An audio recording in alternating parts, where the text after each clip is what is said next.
Right yangamene. Wadidedzera chikopa chimba chako chitangwa enaje. Taura fast kampana wangu kunge munhu ari kudya sadza nemaguru yaibo zvinogwamba. Sekuru. Ndonoenda kudaidza so. Zvina zvinotombomira mushe.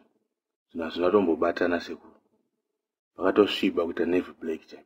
Pane kachirwere kandakabatwa kuchipatara. Saka amusikona ndakutoonda kana ndebvu dzakutodonha dzega. Iwe urwara neko mfana wangu asi dai wakasikako kufa bhozi.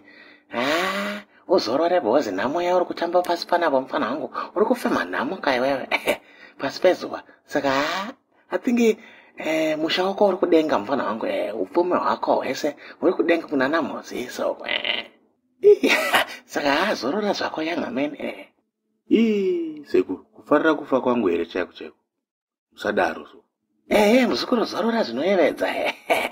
Asi ndingokumbira hangu bvunza ka. Uri kurwara neiko naye yangamene? Ndikurwara nemudumbu sekuru. Kwashoka chaichai. Mudumbu hamuchaziva chikafu. Ndakutoperezeka izvozvo. Even boots yandaipfeka chaichai. Size 10. Tsoka yaonda mukatumu. Ndakutopfeka size 4 chaicho. Papa, dumbu here. Mfana wangu. Ndakaida kuti ubva waenda kwamufika nebwe ekwe. Kana zvichinetsa mfana wangu ka. Somuka unonwa mvura gute. Oro tema chimuti chako chikubike mfana wangu. Udzwe katesti kenyama ugute yangamene. Sekuru Sokyo.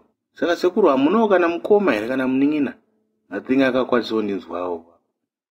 I think ndo wangatotawo sekuru wangu. Mfana wangu ndakakuudzawo kuti tanga marora hanzvadzi yangu iwana boboko vave kushaya vave. Vakashandisa hanzvadzi yangu vakafa vasina kurora. Saka tanga marora mfana wangu ndokuti ukama hunyatsosimba. Sara zvako yangamene nhamo dzako idzi.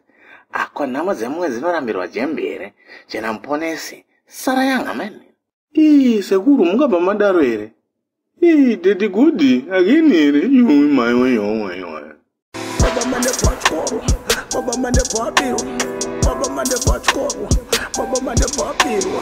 Nigga, birwa, utseng, hey, nigga, chema, mawe.